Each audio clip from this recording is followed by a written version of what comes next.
Welcome to an all-new episode of the McFuture podcast.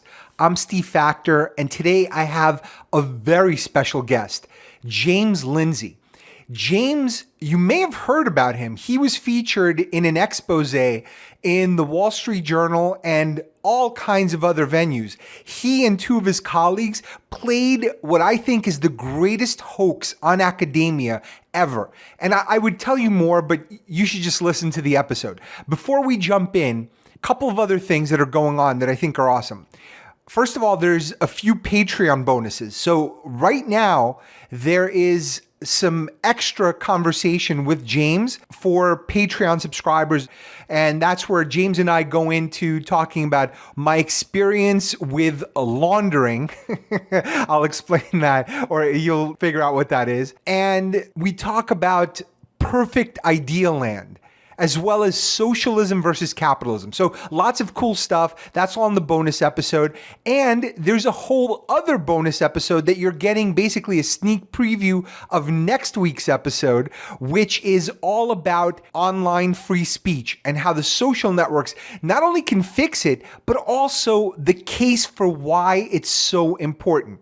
And finally, this episode is part of a bigger series that I've kind of teased over the last, I don't know, however many episodes, but it's all about religion. And I'm going to unveil exactly what that means. And there's hints of it in this episode because we talk about how politics has basically become a religion, if not a cult, in this country.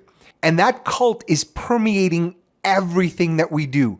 And there are many others. So I'm going to do that full thing sometime around January 8th, which is when I plan to do my next live show where I will unveil this religion thesis. Anyway, I hope you guys join me.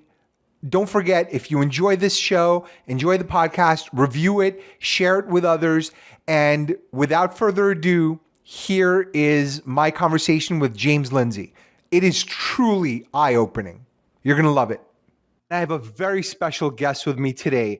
He's a mathematician, a free thinker, a skeptic, and a Southerner who's authored numerous books about atheism, religion, and now, I guess, dealing with social justice be a fair way to characterize it? Yeah, it's social justice theory.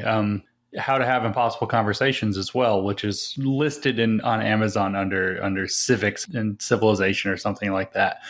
Yeah, a book about how to talk to people you don't agree with as well. So I'm kind of all over the map academically. I love that about your background, but also, the thing that attracted, I think, most people to you and just awareness of you was the great hoax that you guys pulled. And I love this thing. And on paper, this should have toppled entire enterprises.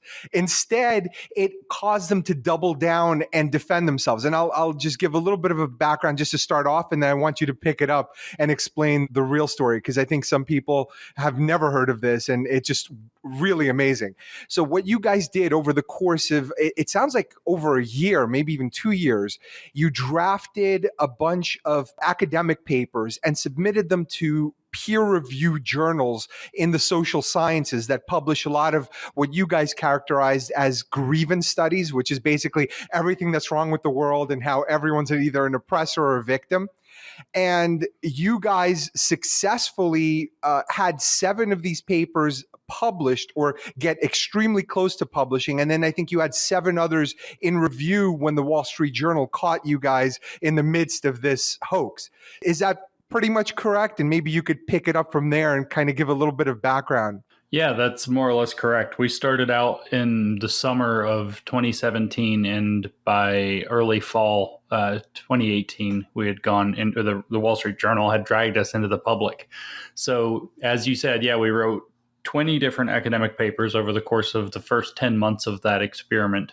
We also wrote a few that didn't make the cut, but if you actually look at the papers that we wrote and finished, it worked out to about one new paper every 13 days, which is an astonishing rate. Most people who aren't familiar with academia, one or two papers a year is considered pretty good. We were doing one every 2 weeks. You guys are doing better with fake papers than most people are doing with real ones. Yeah, we actually had, we've been able to continue this for another year. In 2 years' time, we legitimately probably would have published a typical academic's entire publishing career within 2 years. Well, I just want to give people a flavor for how absurd the topics were that you did. My favorite, so everyone has their favorite, it's like, you're not supposed to say, your kids, which one is the favorite, but these things are amazing. So the one that I love the most is you guys literally rewrote a chapter of Mein Kampf. For those who don't know or have been living under a rock, that's Hitler's tour de force of hating people. And you took a chapter and rewrote it as, if I'm not mistaken, as feminist theory. Correct. Yeah, we took the chapter. So one of his chapters says that he's outlining what the Nazi Party will require and what sacrifices will have to be made by people who want to participate in it. Wow. And we rewrote that by he called it our movement. He didn't call it the Nazi Party. We took that out and replaced it with intersectional feminism, and then reworked everything around it and added in scholarly theory and the likes. And that got accepted by a feminist social work journal. What was the overall sort of headline premise of that paper? The premise was that, so this gets a little weedy, and I'll try to keep it simple. There are different approaches, as many people maybe would know. There are different approaches to feminism. It's kind of almost a running joke around feminism is that it's like a herd of cats. There are like 30 different branches of feminism, and they all disagree with each other. But one of the approaches to feminism that's gained a lot of popularity with kind of mainstream people everywhere is what the academics call choice feminism. Choice feminism asserts that when a woman is making her own choices and living her own life the way that she wants to, that represents her liberation from, previous patriarchal oppression or whatever. And so she's living her own life, and that's inherently feminist in and of itself. And so by making her own choices and proudly proclaiming she's making her own choices for her own life, she's a feminist. And so the paper says that that's terrible. That's exactly wrong. That's selfish because it doesn't put other people's oppression, in particular people of color or women of color and disabled women and, women of other minority statuses at the same time, intersectional minority statuses. It doesn't put those other women's needs first.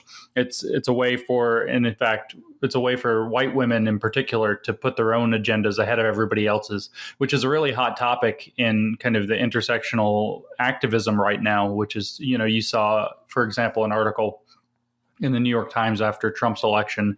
And then even after, was it during the midterms? It was the title was something like "White Women Come Get Your Girls," which is the accusation that the reason we got Trump is because white women betrayed the country. So there was this whole line of literature that we drew upon to make that go that characterized choice feminism as a betrayal of real feminist ideals. And so that's the same kind of grievance that Hitler was tapping into, is that the German people had been betrayed, with self-interest of whether it's the socialists or whether it was the bourgeoisie or whether it was the people in power. And so he stoked those grievances pretty well. And it was really easy to tap into that same vein, as it turned out, to say that women who make their own choices in life are being selfish. There's so much to unravel there. But I want people to understand the insanity of what you actually got published. And the other one was something about dog rape. I don't even know how to explain it. People sometimes ask me, I was talking to some of my relatives are in town. I was talking to them the other day, and they said, "I heard you're famous." And I said, "Well, kind of, I guess." And they said, "Well, what are you famous for?" My uncle said, "What are you famous for?" And I said, "Dog rape." And that's kind of the long and short of it. So our most recognized paper, I think, was a paper about dog humping in dog parks. And what the point of the paper was, we started with our conclusions and worked backwards. And so the point we started with that we wanted to work toward was to write a feminist argument that says that we should train men the way that we train dogs. And that was the point from which we started. And we decided, Peter has a couple of dogs. Peter Bogosian, one of the two people who worked with me, has a couple of dogs, and he lives in Portland, Oregon, and he takes them to the dog park, the city dog park, at least once a day. And so I said, Pete, you should work in some of your experience at the dog park into the draft. And so we were writing this draft, and then he starts writing that in, and the whole paper started to center around, experience at the dog park and all of this mayhem. So it claimed we had this feminist researcher who sat at the dog park for 1,000 hours over the course of a year, which is a lot. It's like 4 hours a day. But never in the heavy rain, like just little details like that were silly. And she observed the dogs, and in particular, she observed when dogs got in fights and when dogs humped each other, and analyzed the way that people reacted to that, and then used that to conclude that rape culture is a big problem in dogs, and it's reflected in the way humans behave, and so therefore it's a big problem in humans. And it claimed to do things like, watch the dogs hump each other, and then she would go up and inspect the dog's genitals to see if they were male or female, and she'd question the owners as to their sexual orientations to see if there was a difference between the way gay men and lesbians would treat their dogs versus straight men and women. And it was just this, the most absurd thing you could possibly imagine. It's talking about calling dog parks petri dishes for canine rape culture. It called them a rape condoning space, and then said that nightclubs, just like human nightclubs, are also rape condoning spaces. And it just drew upon just the most ridiculous stuff and kind of pieced this all together. And not only was that paper accepted and published in the leading feminist geography journal, which is also highly ranked as a feminist theory journal, it won an award for excellence of scholarship and innovation in technique and approach. It was considered to be one of the best papers of the year. Congratulations. Yeah, I know.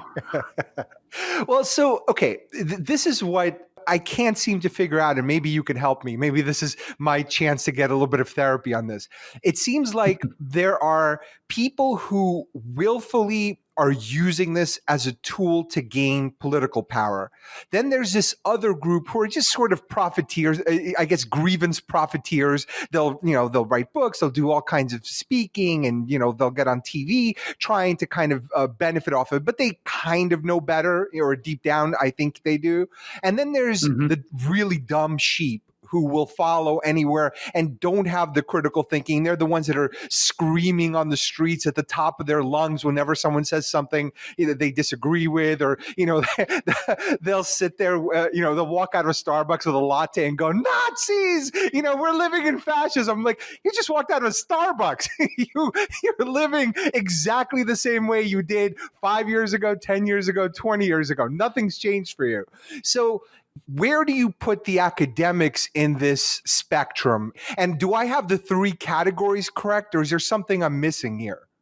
No, I think you've pretty much kind of got it. You do. You have people who are certainly trying to foist a political agenda within this, and then you have people who are definitely grifting off of the opportunity to come in, and whether it's to call everybody a racist and then sell them a seminar for $10,000 about how you cannot be as racist anymore, and then you have the kind of true believer types with varying degrees of sophistication. I would, in fact, insist that most of the academics, you're going to have some representation of all three groups within academics, but I would say that the majority, just like with the majority of people out there, are that are into this within academia, are dyed-in-the-wool true believers. They're painfully sincere. I don't think there are some who are bad actors. Almost certainly. It's very difficult, of course, and you can't mind read and tell who's who.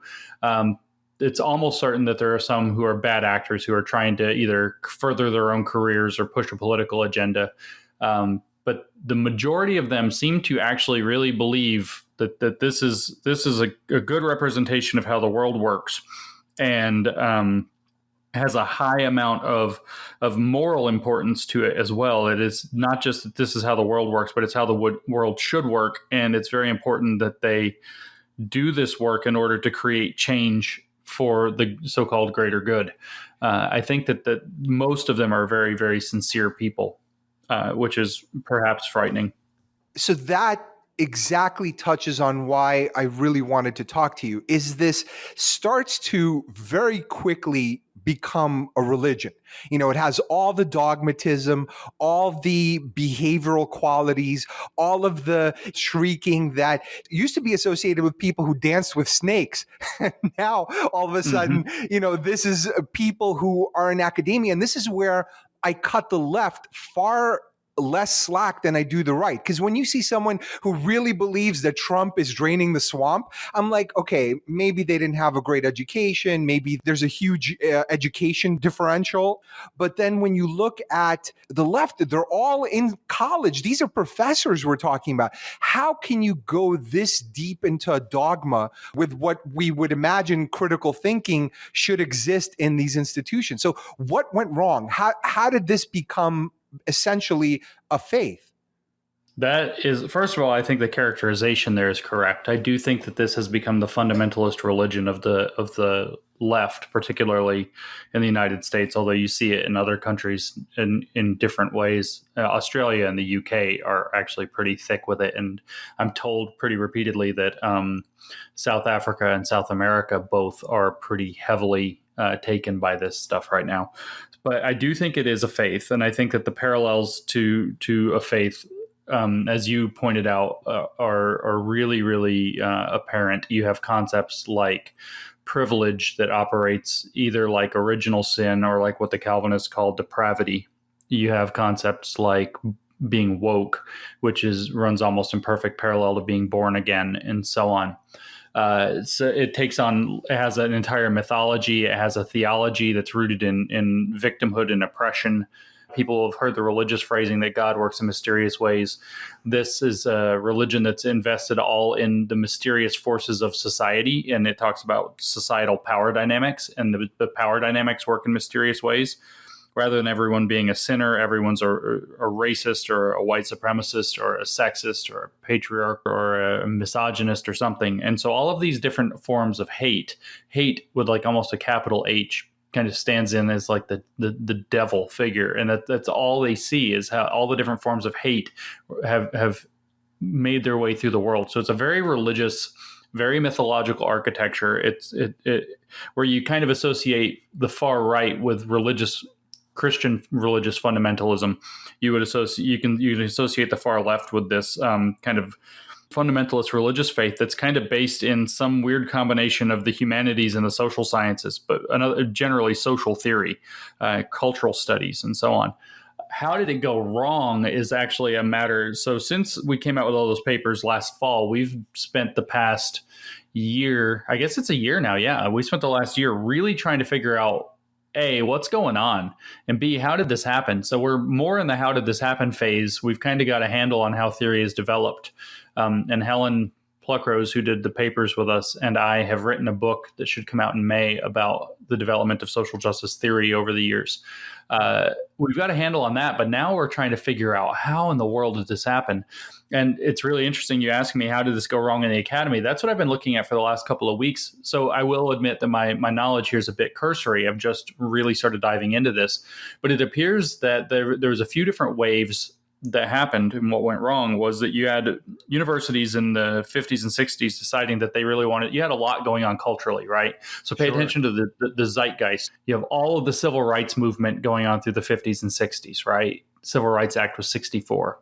Well, women's suffrage had achieved its ends right before that. So it was kind of flowing from one to the other. Right. And then you had all the women working in World War II who were coming out. And so that really disrupted the idea of the man works, the woman doesn't. And so you saw the initiation of second wave, as it's called, feminism, where you're starting to get women moving into the workplace and you're starting to really reconsider, traditional gender roles and how they work in society. So you have a lot of this in the 50s and 60s going on. And the university really wanted to be on the front lines, on the vanguard of how society was progressing. It wanted to set the model. And they had these departments that had grown kind of tangentially off of sociology and anthropology that were taking up what was called cultural studies. And the cultural studies were highly invested in an approach that's called cultural criticism, which kind of grew out of and morphed and meshed with literary theory, literary criticism. And these departments kind of springing out of mostly the English departments, but a little bit they'd borrow from sociology and anthropology. And those were in their very early stages at the time, started to create departments like women's studies and ethnic studies or black studies, things like that. And they would start to bring in professors, that were women for women's studies, that were black for black studies, or African-American studies, or whatever it happened to be. So they had this whole kind of, let's get a more diverse educational portfolio and professorate in the academies, and the academy is going to set the tone for this kind of new picture. So that was kind of like step one. And then step two, of course, everybody that talks about social justice and the left and how everything seems to have gone crazy with social activism. What's the big year there, right? I'm not going to put you on the spot. It's 1968. Everybody always talks about 1968. I don't know if you know what was going on in 1968, but is that where the riots were happening? The race riots in Paris. That's right. Yeah, you had big riots in Paris. You also had the Vietnam War happening, and there was a lot going on with people in the United States you had a lot of people on the left who were conscientious objectors to the war, who didn't want to be drafted. And one of the ways, unlike medical deferment, like so-called President Bone Spurs there, to dodge the draft would have been to enter higher education.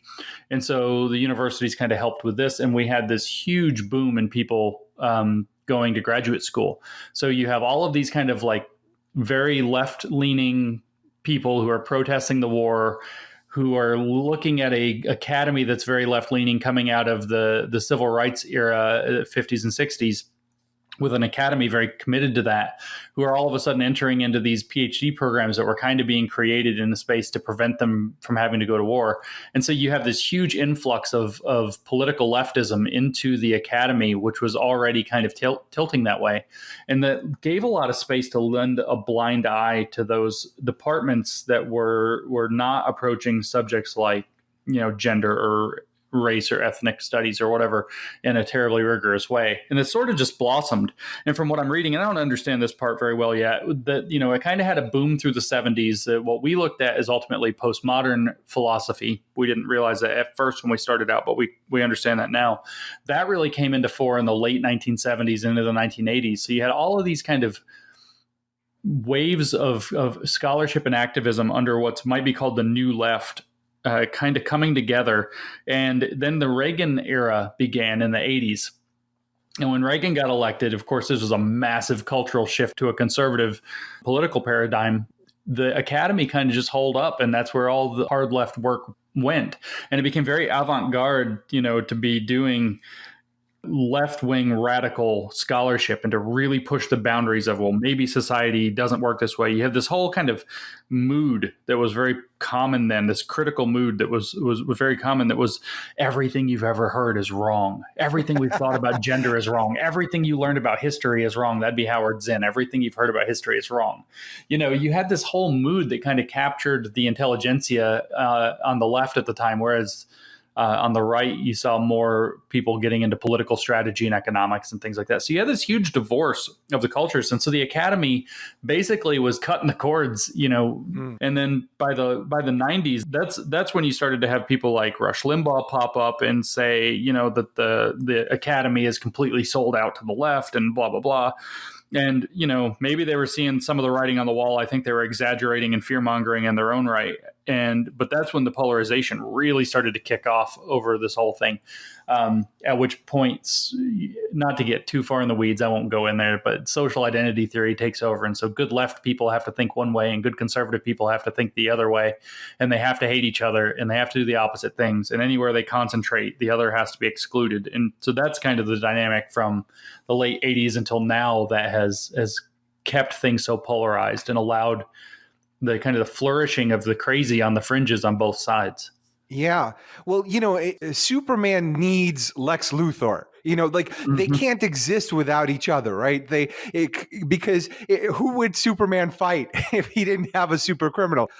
Once you polarize and go that far into any direction, you're going to naturally create reactionaries on the other side. And people, they're so willing to accept the idea that you can station troops in a foreign country and that can radicalize a population when you do drone strikes and kill a bunch of people at a wedding party or whatever. So logically, even to people on the left, libertarians, and maybe even some conservatives, they'll look at that and go, of course, yeah, you'd be pretty pissed if grandma or your daughter got wiped out in a drone strike by a foreign nation stationed in your country. But somehow the idea of radicalization on our own soil doesn't compute for a lot of people. They don't understand that, if you have one side with a very loud voice screaming Nazi, or another side screaming, Mexicans, or whatever it is that the extreme position is, all of a sudden you create those polarities and you never look within to say, oh, what did we do or what could we have done differently to avoid this polarization and this crazification, to make up a word, on both sides. Yeah, that's really kind of the thing, is that it's a remarkable lack of self-reflection when you look at you're looking at your own context and can't realize that what you're doing might be contributing to the thing you hate. They definitely, the image I always have in my head when I think about the social justice left and the alt-right is I just flash back. I know you're not supposed to talk about it anymore, but I mean, it was classic. It's great. I think of that Michael Jackson Bad. I think of the music video where the two guys are tied at the wrist and they're doing like the dance with the knives. They're supposed to be, knife fighting, but they're dancing at the same time. That's all I can think about when I think about, like, one of those dudes is the alt-right and one of those dudes is the social justice left. And it's the interplay between them that it's like they give each other meaning. They make the world for each other. And I do think that what we have seen is an escalating series of getting out of control. One side went too far and the other side decided we got to retaliate, and the other side decided that means they went way too far, we've got to retaliate, and the other side, well, they went way too far, we've got to retaliate. And nobody remembers who shot first, and maybe it doesn't even matter who shot first. Now we're at this point where it's very odd. The far right racists and the far left social justice anti-racists, if you will, as they call themselves, are basically saying the same stuff, and they're giving the same justifications, they're giving the same reasons, and they're pointing in opposite directions, but they're saying exactly the same thing, and they're using the same theories. I just saw this really brilliant essay by a historian talking about the New York Times' 1619 project, saying that the whole 1619 project, which for anybody who isn't familiar with what it is it's to claim that slavery was the very first people that came to Jamestown, not in 1620, but in 1619, brought slaves, and that slavery was central to the entire founding of the United States, and it's as its very earliest colonies, and has always been a central part. And not just the founding. All things that have all innovations, everything that happens has been based off of slavery ever since. And the historian analyzes this and says that the weird irony is that these people are making the exact same race argument that the pro-slavery people in the 1850s, just before the Civil War, were making. It's the exact same argument. They're just trying to draw the opposite direction conclusion from it. But ultimately what you have is people who are trying to make race more and more of a thing, or they're trying to, it depends on which one of the branches of identity theory or cultural studies you want to get into. Race is the easiest one to talk about. They're trying to make race more and more of a thing. It's called identity first theorizing, or identity first activism. And that tends to go the opposite direction from what you want it to do, but it's the exact thing that the actual racists are doing. So it's kind of a weird thing where they are kind of your superhero, supervillain, except it's not clear which side is the hero or the villain. And it's kind of, I think both of them are just the problem. Yeah, and I think it was Brett Weinstein who famously had that incident where he refused to stay home for the day of absence that the students demanded, because I guess the idea was that if you're if you're white, you shouldn't come to work that day because, I don't know what the exact premise was. It was a flawed premise, and he as a professor disagreed with it. But in the wake of the controversy, he made what I thought was a brilliant point, and it relates to what you've been talking about. It's that what's happening now isn't an equality movement, it's a subordination movement. The brilliant part of what he said was he also said that until you get to equality, both point in the same direction. So it's very hard for us to tell, or very hard for the layman to tell, that what they're fighting for seems like a just cause, but that's not the objective of this movement that we've been discussing, this sort of dogmatic religious movement. Right. It's subordination. It's not equality. Correct. Do you get that sense as well? I don't even get the sense. I've read the stuff it's written on almost every other page of everything they write. It's really clear. It's not even like looking at hints. The picture on the box doesn't match the contents in this case. It comes off with this very, pleasant sounding justice, fairness, dignity. It's about being nice. It's about treating people with respect. And then when you actually read the material, not only is it profoundly odd and unsettling and seems to be kind of backwards, it's got these weird religious elements like this process, once begun, can never end. You must always continue to reflect inside and find how racism is influencing your thinking. I mean, it's very, very odd how deeply it goes. But what you are correct that it is definitely a movement of subordination. A good example of that would be anytime you have, say, a black person who doesn't follow the ideology. Obviously, there's a lot to do with race with what they're talking about. So what do they say? Well, you have to listen to black voices. You have to respect black voices. Listen and believe. You have to take in what they're saying. They're speaking from their lived experience, and they're telling you something true about the world, and you have to listen and believe. And then the second you have one come out like John McWhorter or Glenn Loury or Thomas Sowell or somebody like this, the second you have one of these people come out and say something that doesn't agree with the premise of the social justice movement, well, he's suffering from some kind of internalized whiteness, or he's speaking into white discourses, or he's a white supremacist. Even you have them being called white supremacists outright. Even the black musician Daryl Davis, who's become famous not as much for his music, which is maybe a shame, but he's become quite famous because everywhere he goes, he tries to find right-wing extremists, Klansmen, neo-Nazis, and skinheads, and so on. And he brings them and he invites them into whatever he's doing. He meets them for dinner. He has conversations with them. And he's talked something like 200 some odd Klansmen out of their hoods and keeps them in his closet. This guy actually is walking the walk. He's he's meeting with real racists and connecting them. What did they say to this guy? They called him a white supremacist because God. Yeah, because he was trying to do one of his events and there were some neo-Nazi protesters or something involved. And he said, well, why don't you come in? And the far left said, well, he's trying to give space to the white supremacists, which means he's a white supremacist. So what you have there is you have this thing that claims to be A, speaking on behalf of black voices, and B, asking you to listen to and raise up black voices. But then the only black voices it wants you to listen to are the ones saying the things it wants them to say, which means that's really just asking black voices to trade one set of masters, if you will, for another.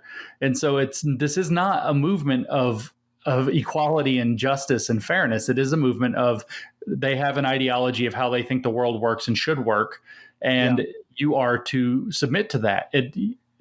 You being black doesn't exempt you from being canceled if you say the wrong thing. Well, it's funny. I've been playing this little game at cocktail parties whenever, and by the way, I'm the only one amused by this, but whenever someone says, I'm a feminist, I support feminist issues, I'll say, you know what? I love women leaders as well.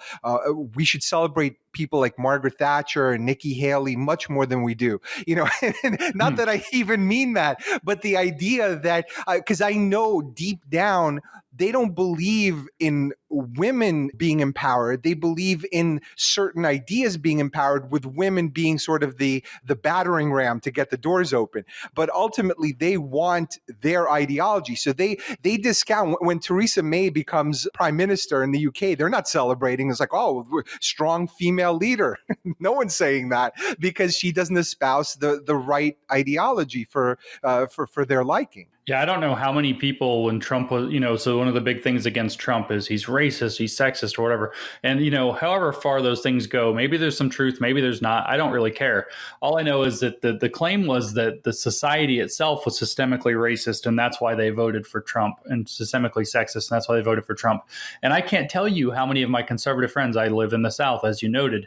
I have a lot of conservative friends. I can't tell you how many of them were groaning that Trump was up there. And then, everything's like, well, we need a woman president. And every one of them's like, I'd vote for Condoleezza Rice right now. Right. If Condoleezza Rice would run, she'd win in a landslide, blah, blah, blah, blah, blah. And so she's a black woman, but she's also a conservative. So the issue for some is certainly going to be race or gender or whatever. But for a lot of them, it had very little or nothing to do with the issue. And because this is all this ideology that's identity first, the people on the left can't seem to see it. They're not understanding what's going on. And you're absolutely right. It's the same thing that I mentioned with black voices that don't toe the line, of course, occurs with women who don't toe the line, occurs with, I just saw there's a big kerfuffle around whether Pete Buttigieg, sorry, I've pronounced it the first time. I can't say it. I'm bad. He's straight passing, so he's not gay enough or something like that. Wait, and that's a word? That's a real word? Yeah, straight passing is a thing. And there's this, I'm friends with a number, I have black friends, I have gay friends, watch out. So I'm friends with a number of gay and bisexual people who almost to a person tell me the same thing, which is that this whole thing, they happen to mostly be straight passing. And the discourse around the idea of straight passing not being good enough actually makes their dating and romantic life much harder than it needs to be. It's not helping actual gay people. As you said, these people are actually being put up kind of as foils to an ideology. And if you don't toe the line to the ideology, you are not an authentic representative of that identity group anymore. And you've got some kind of almost always it's like a psychologized problem, internalized misogyny, seeking neoliberal reward. They have all these academic terms for this, where there's some ultimately psychoanalytic reason why the person wouldn't be spouting off what they think they should be. Right. It's a self-defense, self-healing kind of mechanism where, whatever, you'll find a way to debunk any reasonable argument or any reasonable person who, in theory, conforms to your definitions, but you will come up with another definition. And this is the cognitive dissonance here. And it's so easy for us to expose, just in the few things that we've talked about so far. It's so easy to poke holes in the hypocrisy and then in the transparency of the strategy, which, goes back to faith. You can start telling someone of faith that, well, how could Noah have had an ark? How could, someone have lived for 850 years? It's so easy to poke those holes, but they will find a way to defend the belief system. And it's the same thing here. So is there a path back to rationality? Because it seems like once you're in that self-healing defense mode, what can permeate? Are those people lost forever, or can they be converted back? Is there a conversion therapy for them that could bring them back to sanity? I mean, clearly, a lot of people who I was as you mentioned, very involved in the atheism movement a number of years ago, and there are a large number of people who are former fundamentalists, former religious. I'm formerly religious myself, and am not now. So it's certainly possible that people can end up realizing that their belief system that they've adopted is flawed, and they can turn away from that. I speak fairly commonly now a number of former social justice warrior type people, as they describe themselves, reach out to me and tell me their stories about how they've left the ideology. Right now, though, you have this almost moral panic going on around it, and it's very, very strict and very, very stringent, and it's very difficult. I have a lot of people who reach out to me, in fact, who are in this much more awkward space where they're kind of pretending.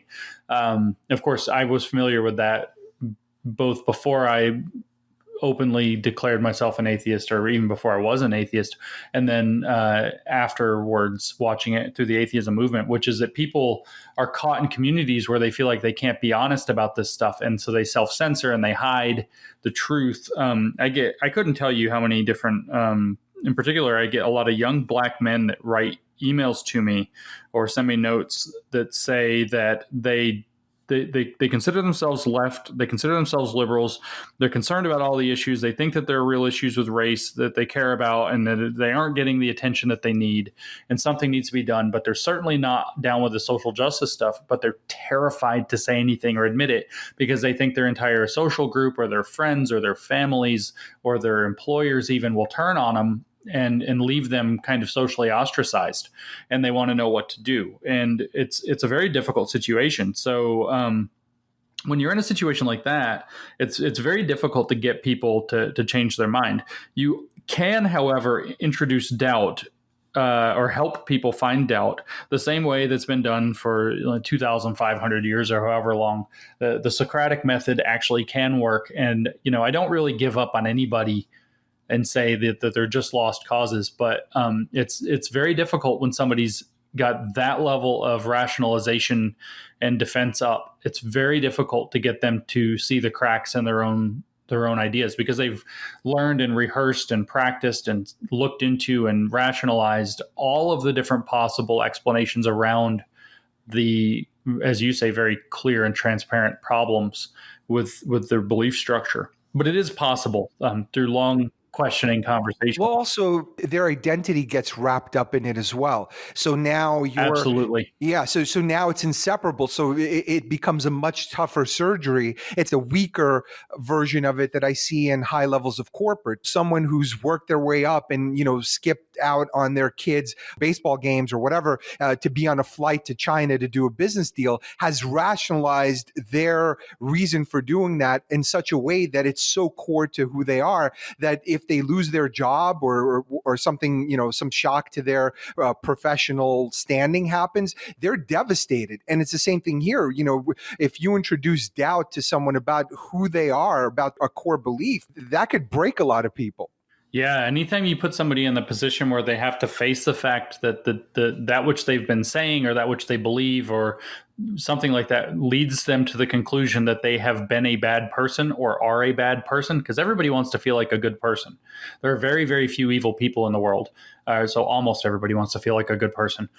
Anytime you put them in a position where admitting that they're wrong entails admitting that they were on the wrong side of a moral issue and that maybe they have not been or are not a good person, will trigger immense amounts of psychological defense against having to admit that. And then, like you said, there's the rationalizations that come with having, dedicated time and effort, the so-called sunk cost fallacy, where you've dedicated time and effort into a thing that isn't working out and you don't want to abandon it. And you find reasons to justify having participated or continuing to participate in it. So yeah, that's actually a really difficult point about this. It's really kind of, if you don't mind me kind of jumping track a little, since we keep talking about the way that this is religious.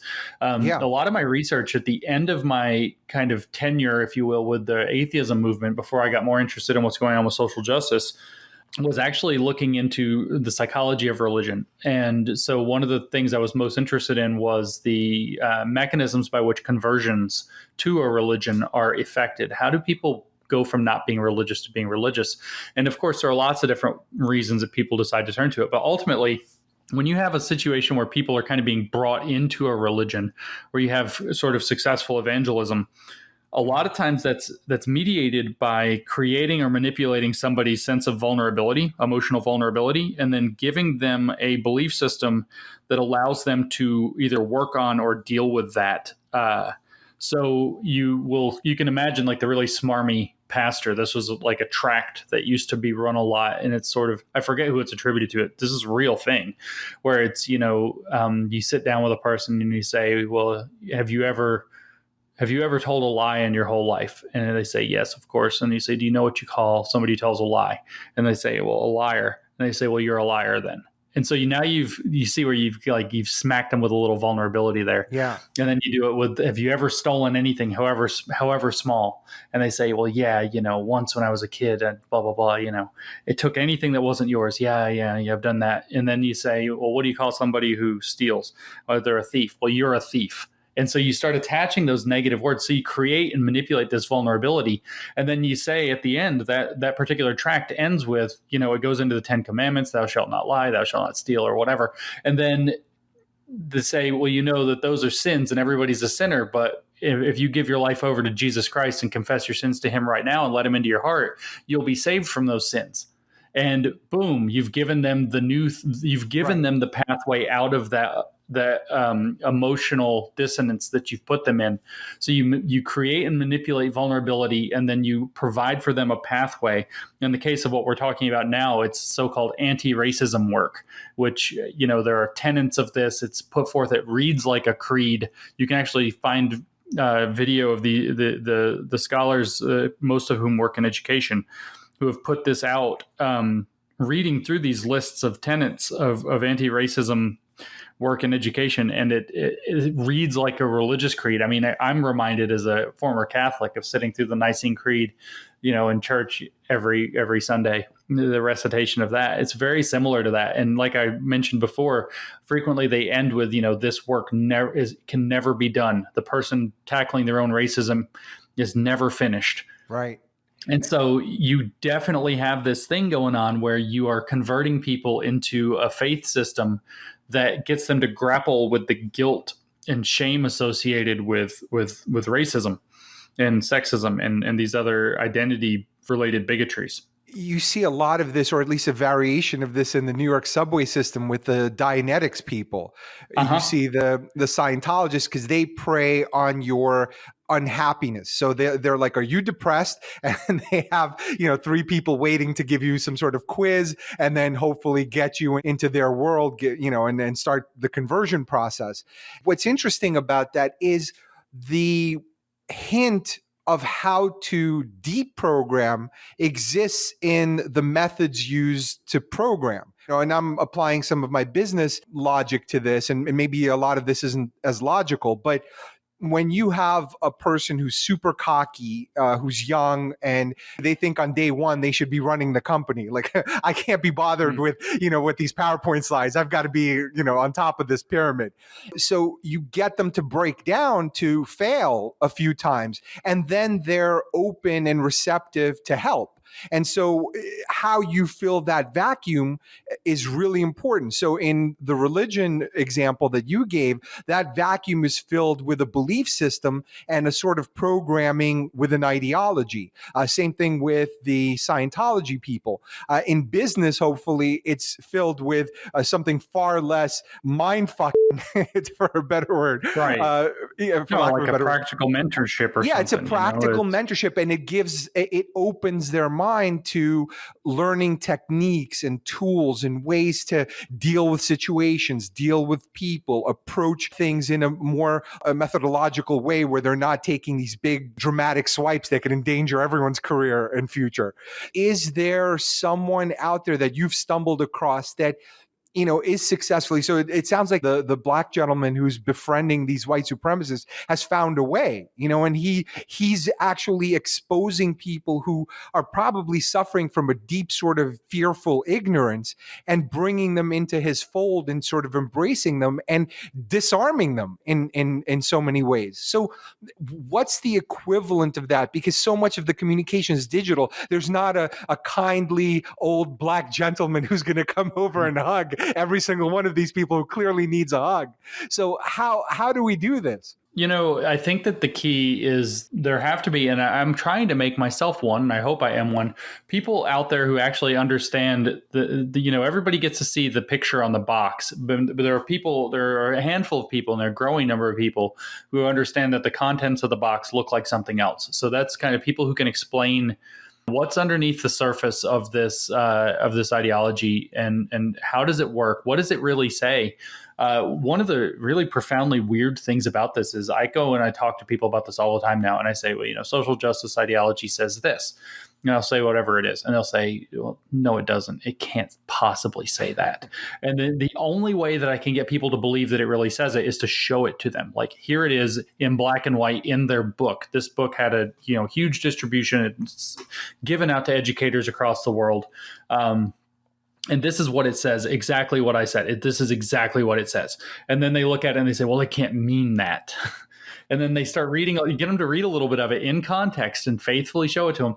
And then they realize, oh my gosh, it really does say that. But for the most part, there have to be people who are willing to take on the burden of learning this and then explaining it. I'm trying to become one of those people myself. I've done a lot of work for the last 2 years learning it and trying to figure out new ways to explain it.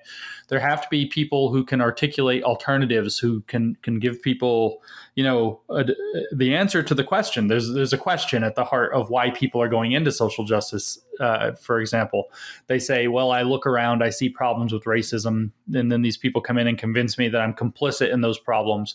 Mm-hmm. So I get asked this a lot. I'm on the left, I'm a liberal. I consider myself concerned about racism, about sexism, about social justice issues.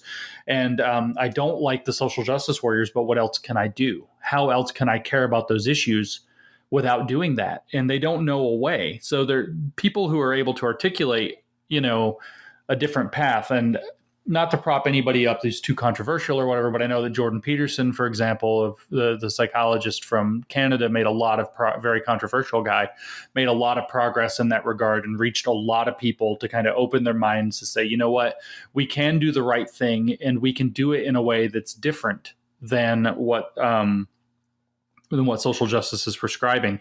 And I think that we're seeing kind of a renaissance moment blossoming around us, where more and more people are starting to take that up. So certainly, myself and my colleagues are talking a lot about, traditional liberalism.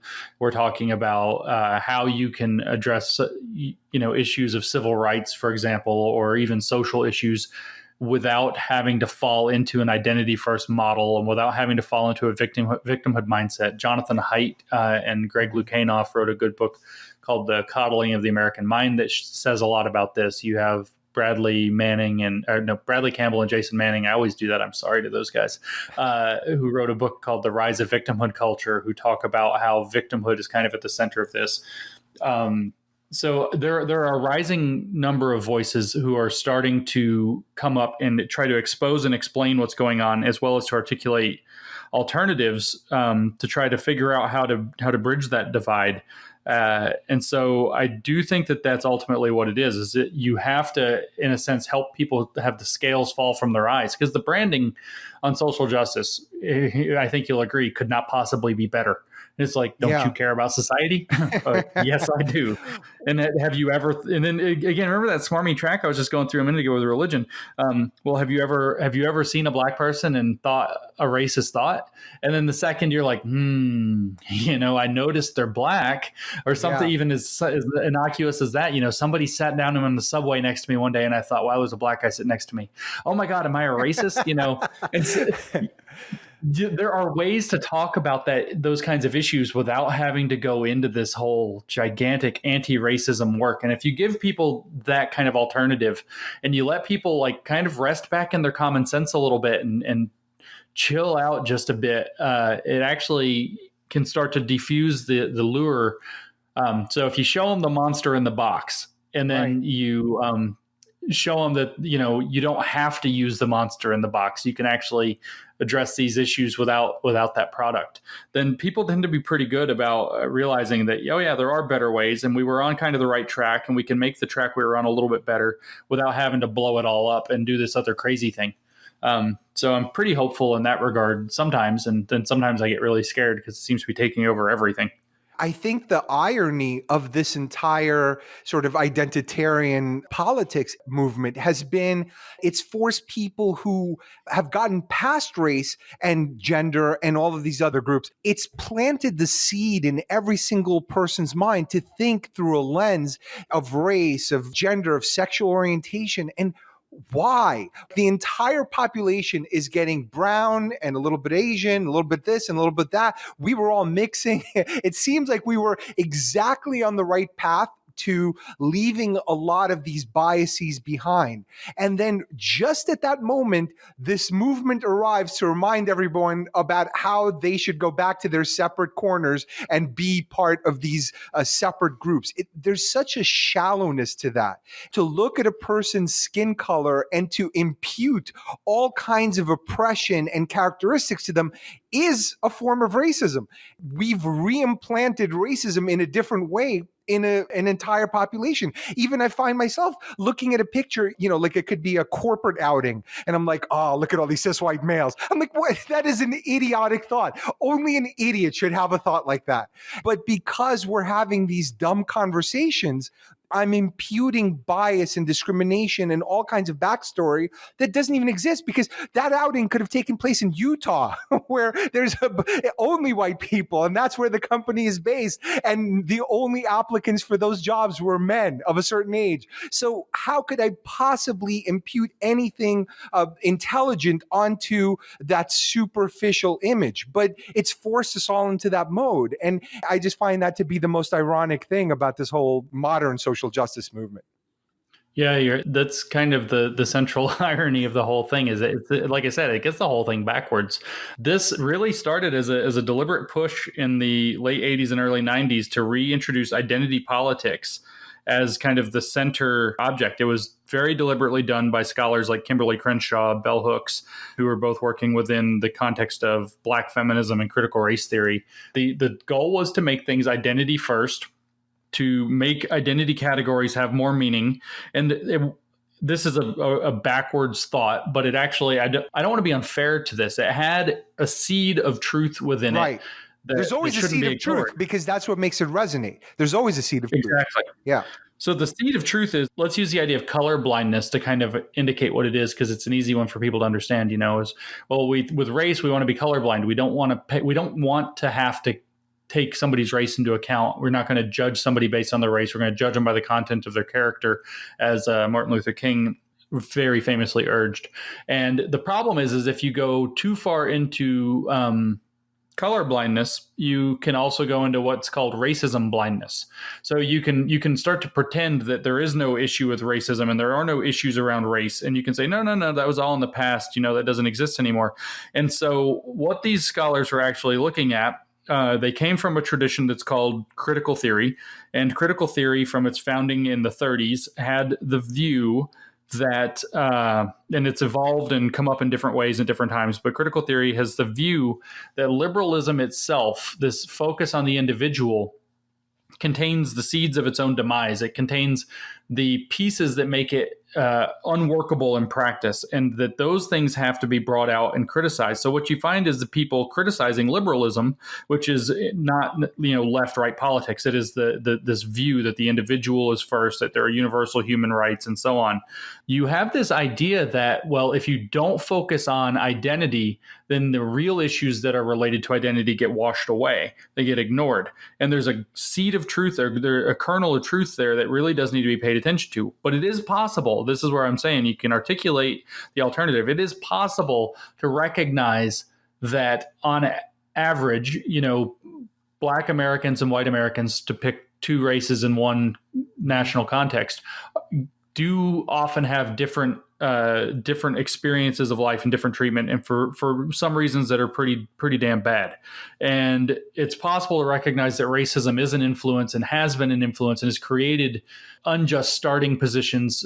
If you look at least on average, there are more poor Blacks proportionally than there are poor whites, or something like this. Right. Proportionally, you can pick whatever statistic you want, and that this has other trickle down problems. You can actually look at that, and you can be honest about that fact without having to go whole hog and put identity first like it's the only thing. It's possible to be colorblind, in other words, not judge based on skin color, while not being, totally, as they would phrase it in this literature, willfully or actively ignorant about the realities of racism that still exist and in that historically were extremely relevant. Absolutely. Yeah, and that's the thing. That nuance has been lost. And now either nothing's wrong, someone's on the right, oh, just, bootstrap yourself out of it. And then these other people are like, oh, no, we need to remodel this entire economy. We need a revolution. Everyone needs to be reordered based on their historical victimhood. Yep.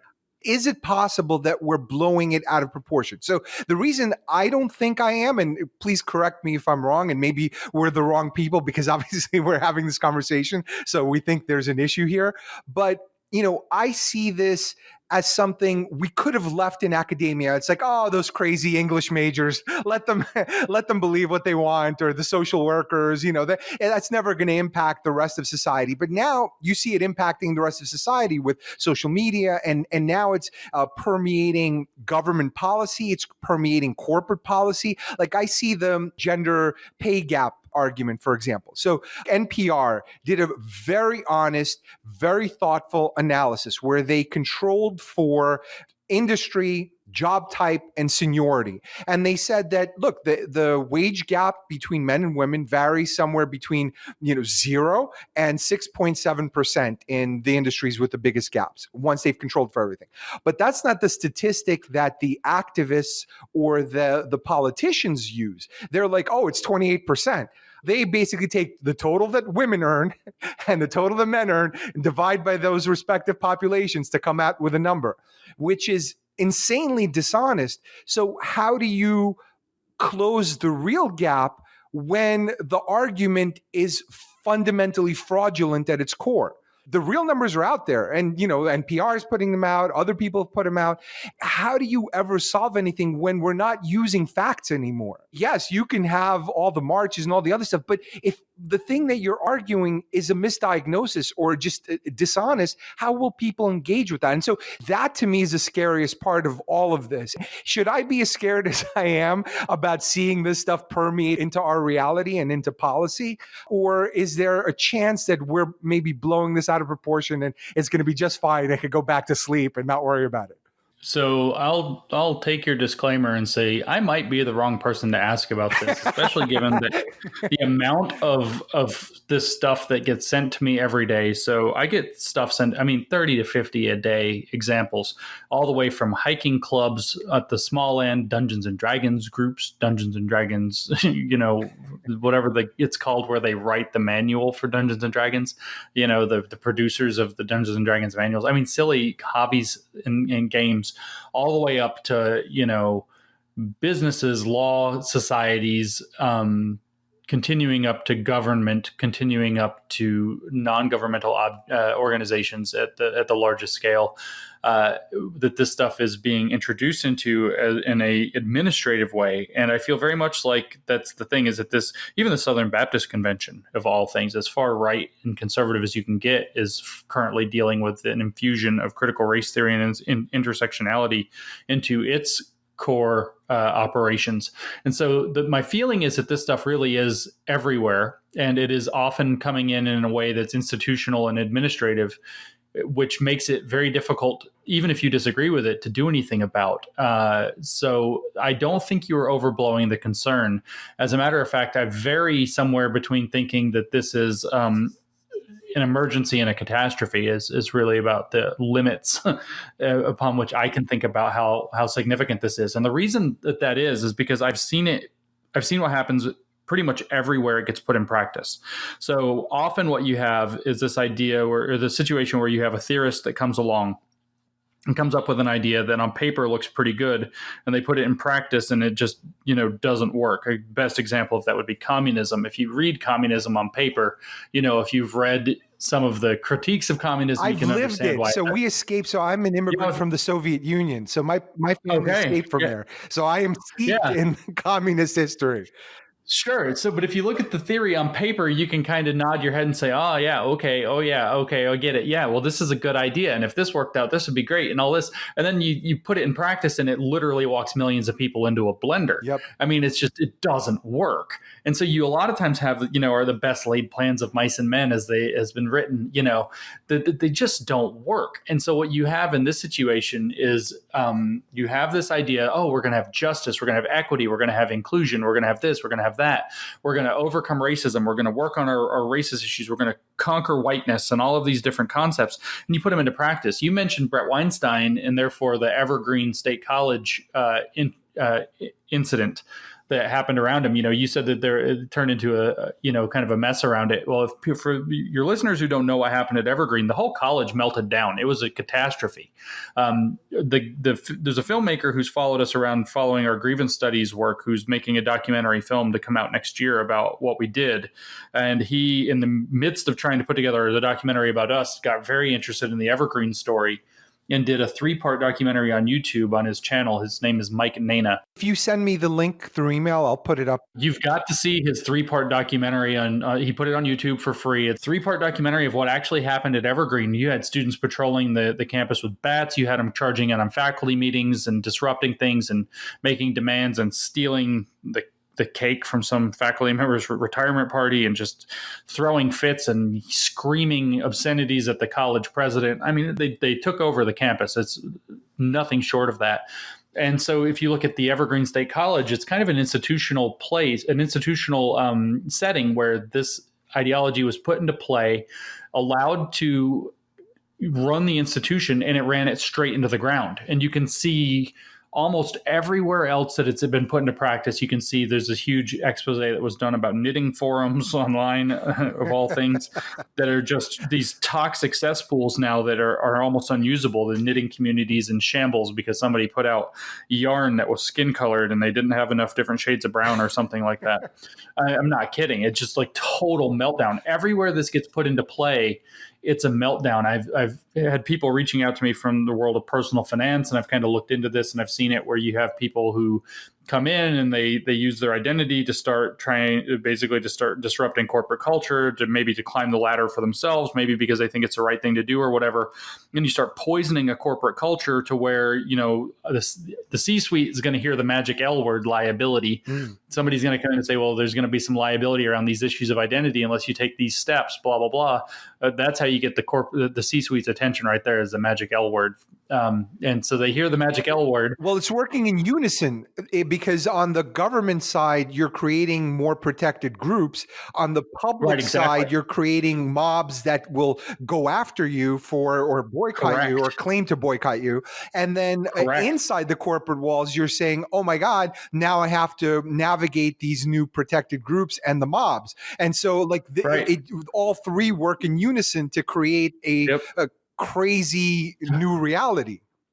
Yeah, top down, inside outside, and they change the thing from within. So, and you're once you have that culture taking over in your corporate environment, I'm telling you, you're one incident away from that's the only thing anybody's ever talking about again until the thing burns to the ground. Yeah, that's it. That's one incident of somebody who came in. You could imagine that you had, for example, one troublemaking employee who of any kind of minority status or whatever that's doing this kind of thing, creates this very divisive environment, isn't easy to work with, is constantly blaming others and the management for her problems, ends up, or maybe it's a woman, gets fired, and then all of a sudden pulls up a discrimination or wrongful termination suit, and all of a sudden it is now meltdown city. And your options are, what are your options? So payoffs. You have all these nice. I think this has already happened, and like you look at you've got these agencies that they come in and offer diversity training. They're like, well, they tell the executives, they say, well, here's where you're going to have these kinds of potential issues coming up. But, we offer this diversity training for your workforce that will prevent that from happening. And, maybe it's a few $100,000 in their pocket, and they're going to put in a program, and now everybody's going through diversity training. And if you don't like diversity training, they're going to give you another diversity training to make sure you know why you like it. And if you step out of line, you get another diversity training. And so they're bringing it's that model where they're bringing the ideology in, and they're enforcing it upon the situation. And everywhere it comes, I mean, think about it. If you make everything going to be about identity and people blowing up over identity and people being really sensitive about identity and people being able to lose their job because they made a misstep of identity, everything's going to become hypersensitive. Everything's going to be really, really divided and argumentative. And everywhere it goes, why am I so worried about this? It's getting put into institutional administrative level practice everywhere, and everywhere it takes root becomes a time bomb for its own destruction. Yeah, yeah, and it's interesting because I'm editing an episode now that I did more as a monologue, and one thing that I pointed out is we're living in a very interesting time where corporations are consolidating. So if you get kicked out of one corporation with a certain reputation, whether that reputation is deserved or not, you basically are pretty much out of the industry. And so, and they've already had situations in banking, for example, where customer service reps have been put on a list that's shared with other financial institutions of problematic employees. I don't know that they were politically problematic, but basically a no hire list that's been shared among HR departments in different financial services firms. And so now, you get on that list, or you have a certain level of publicity that puts you on sort of a public do not deal with list. You're done. So we're looking at a 50s era McCarthyism, but in a corporate flavor.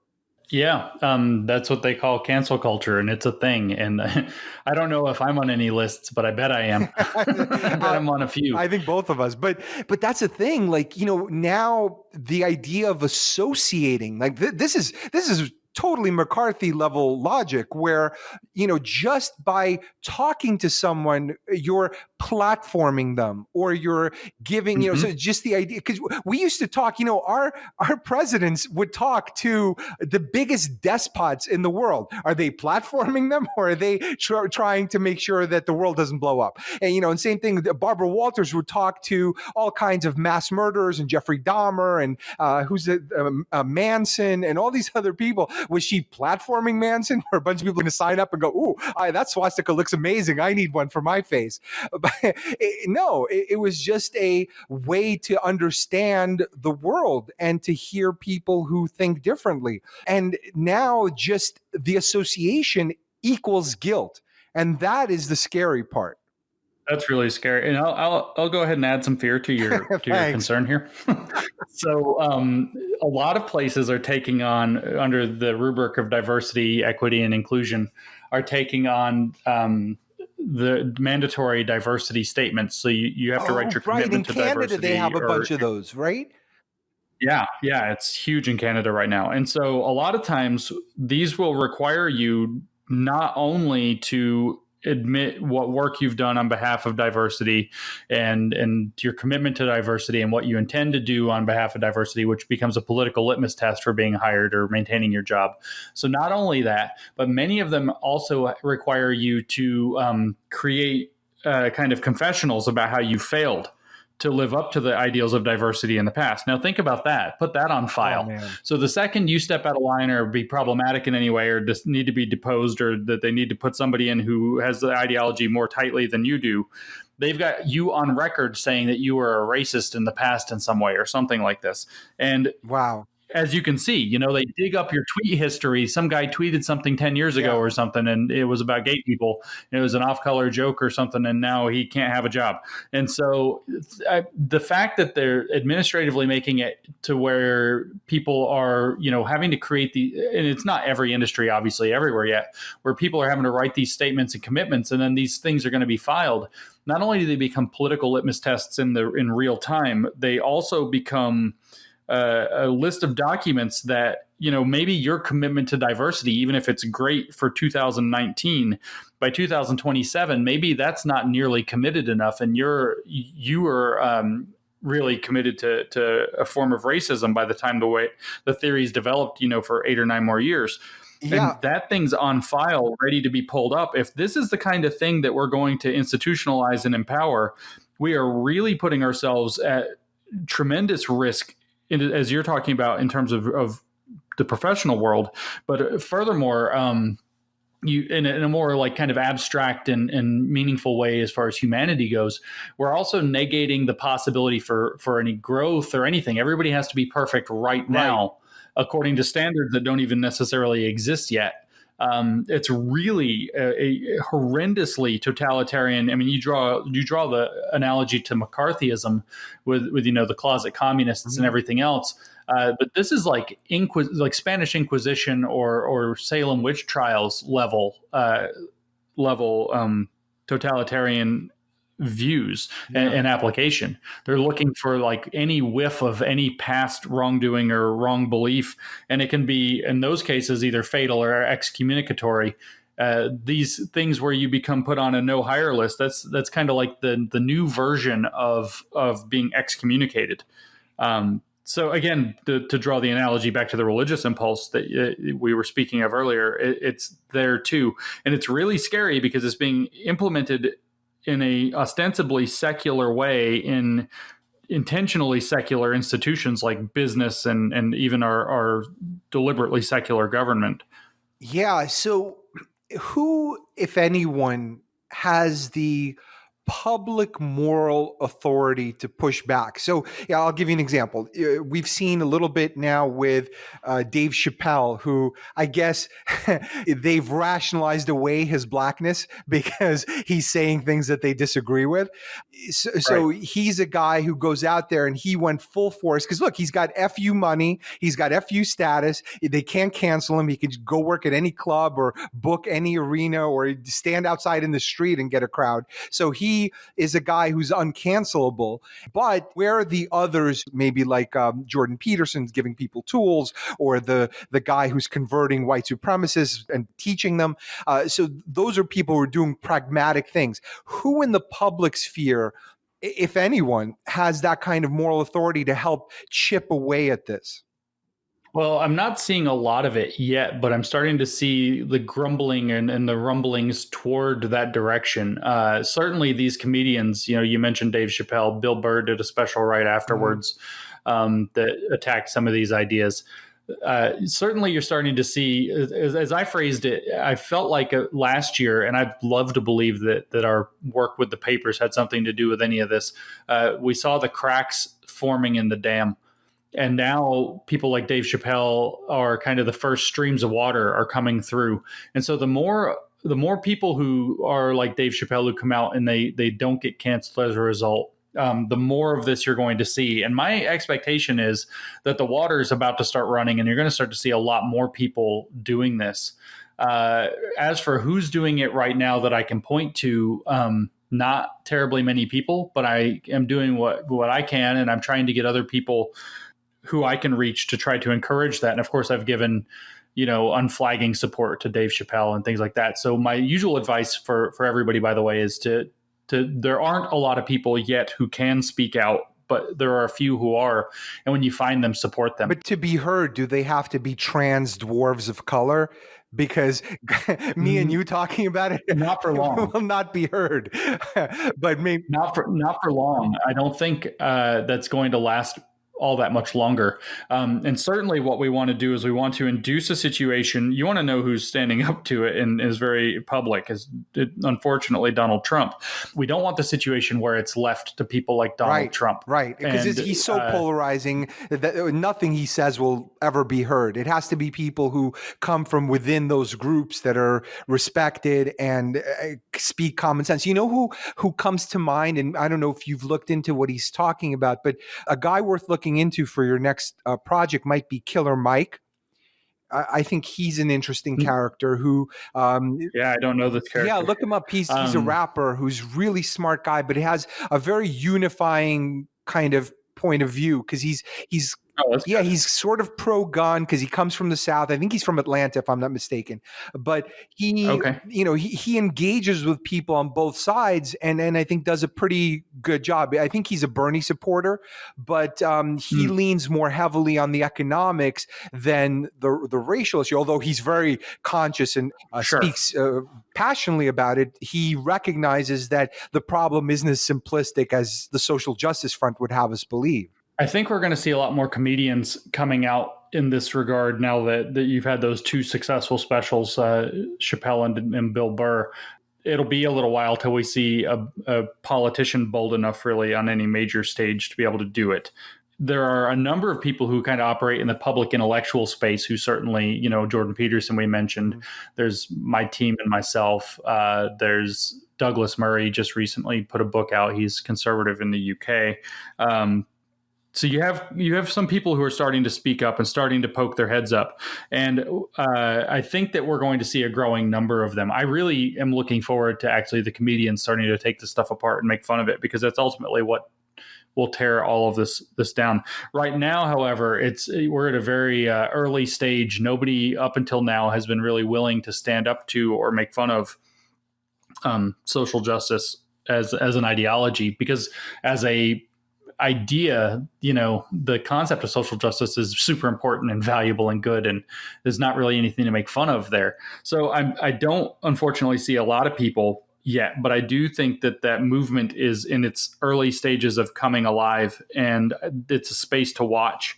And I hope a lot of your listeners, the people listening to us right now, will when they see people taking that risk and putting their neck out there, will come out and support them in whatever ways are reasonable that they can, whether that be, showing up, whether it be sharing their stuff on social media, whether it be sending money or whatever the deal happens to be, because that's the thing. And it will probably arise on the internet outside of the existing institutional media structures and other structures, because that's the only place where freedom really is almost unsquashable. Yeah.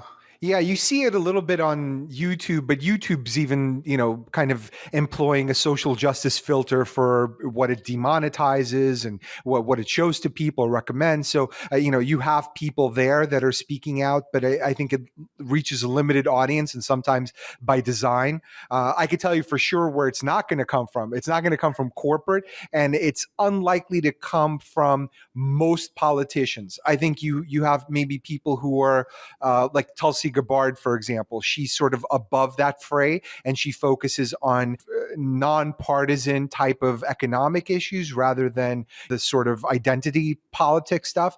But I just think she's being marginalized in that world because she is her own person, and she doesn't conform to these ideologies which have dominated the party. Yeah, I don't like to give credit, but I will give credit where it's due.